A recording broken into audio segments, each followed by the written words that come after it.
Hearing grown-ups talk about things like the coronavirus pandemic or the elections certainly can be unsettling for kiddos. They're seeing these images on television, they're seeing them on social media, things that they may not really understand. So how do you explain to your kiddos what's happening in the world today? We're having a hard time figuring it out ourselves, right? And how much should you tell them? Joining me now is clinical psychologist Dr. Robi Ludwig with some ideas on how we can make sense of these real-world issues for our kiddos. First of all, Robi, we've TV'd before, and I miss you, and I'm so glad to see you in my Zoom screen today. How are you? Likewise, I'm doing well, and it's so great to be together again. It really is. I'm looking forward to our conversation, which is so important. It is so important, and I've talked to so many parents, and not just parents, by the way. We know there's a lot of you adults that are raising kids that you may not have parented yourself, whether it's grandparents, aunts, uncles, people that have fostered kids, whatever. It is so important for you as the caregiver to know how to navigate, Robi, these conversations. Yes. We play such a big role in how kids make sense of the world, especially this pandemic. Yes, and I think it's really important to remember that as parents, we are modeling life for our children. So they are watching how we process information. And sometimes it's less about what we say, but how we say it. Mm-hmm. So we really want to allow children to share their ideas about what's going on. For example, you can ask, what have you heard about the pandemic? Because you want to suss out if there's misinformation. Listening actively is still the most important thing a parent can do. Yeah, listening is so important, and I know one of the things that I've heard from some of my producers even that are raising the older kids is how you deal with them saying, I just miss my friends, I just want to be with my friends, and maybe even sneaking out to see their friends. How do you navigate that with them? Because the pandemic fatigue is real for all of us. I think it's hitting them in a different way. Well, first to acknowledge that there are a lot of losses at this time and to not take away their feelings, but then to figure out how do you navigate a plan that's safe. Yeah. So we have to engage in safe practices because nobody wants to get the virus. Even if it doesn't lead to death, there are other long-term issues that can happen. We want to keep family members safe. So to educate your child on wearing a mask, washing your hands, maybe there's a play date that can happen outside where you're keeping social distancing. Now with increased testing, maybe there's a way to test before certain play dates or visiting family members. And so we have a lot of access to good information that can help us socialize in different ways. And then, of course, there's always Zoom. Yeah. So we can always have Zoom. We always have Zoom. You know, it strikes me as a thing that is a fine line, and this goes for the pandemic, the election, whatever, is knowing how to talk to them in an age-appropriate way, right? You don't want to scare the bejesus out of them, but you also want them to understand they have to take the proper precautions.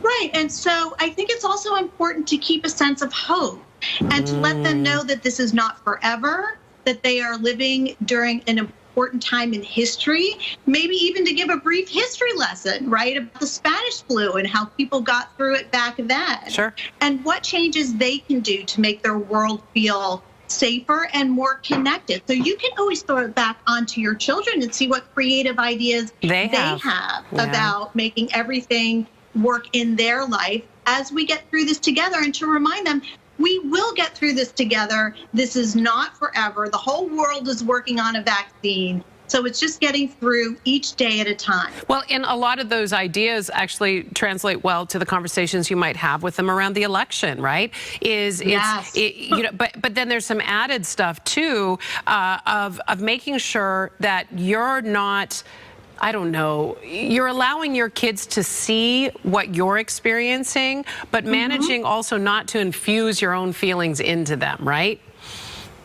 Right. And I think it's also okay to admit, listen, I don't have all the answers, and we can discover information together.